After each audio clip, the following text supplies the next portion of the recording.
রাস্তা দিয়ে হাঁটছিলেন এক তরুণী। হঠাৎ করেই টের পেলেন তার মাথার ওপর দিয়ে কিছু একটা উড়ে পড়ল খানিক দূরে। দেখে গালে হাত দিয়ে চমকে উঠলেন তিনি। ঠিক সেই মুহূর্তেই একটি সাইনবোর্ড তার ওপর উড়ে আসে। অল্পের জন্য প্রাণে বাঁচেন তরুণী। সেই ঘটনারই একটি ভিডিও ছড়িয়ে পড়েছে সমাজ মাধ্যমে। প্রচুর দর্শক দেখেছেন এই ভাইরাল ভিডিওটি।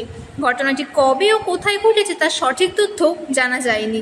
ভাইরাল হওয়া সেই ভিডিওয়ে ধরা পড়েছে সেই ভয়ঙ্কর মুহূর্তটি, যেখানে দেখা গিয়েছে বরাত জোরে মৃত্যুমুখ থেকে ফিরে এসেছেন ওই তরুণী।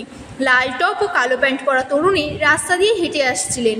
সেই সময় একটি লাল রঙের গাড়ি উড়ালপুলের একটি অংশে ধাক্কা মেরে দেওয়াল ভেঙে মাটিতে পড়ে যায়। উপর থেকে সজোরে আছড়ে পড়ে গাড়িটি চূর্ণ বিচূর্ণ হয়ে যায়। আচমকা এই ঘটনায় প্রচণ্ড চমকে ওঠেন তরুণী। ঠিক তার পরের মুহূর্তেই একটি লোহার সাইনবোর্ড উড়ে এসে পড়ে মাটিতে। কয়েক সেকেন্ডের ব্যবধানে তরুণী পেছনে সরে না গেলে ভারী বোর্ডটি তার মাথায় পড়ত, ফলে মারাও যেতে পারতেন তিনি। ভিডিওটি ফেটাল ক্লিপস নামে একটি ইনস্টাগ্রাম অ্যাকাউন্ট থেকে পোস্ট করার পর প্রচুর প্রতিক্রিয়া জমা পড়েছে পোস্টে। ভিডিওটি 2 কোটিরও বেশি বার দেখা হয়েছে সমাজ মাধ্যমে। ৭৭,০০০ লাইক পড়েছে ভিডিওয়। একজন লিখেছেন, মাত্র 1 সেকেন্ডের জন্য বেঁচে গেলেন তরুণী।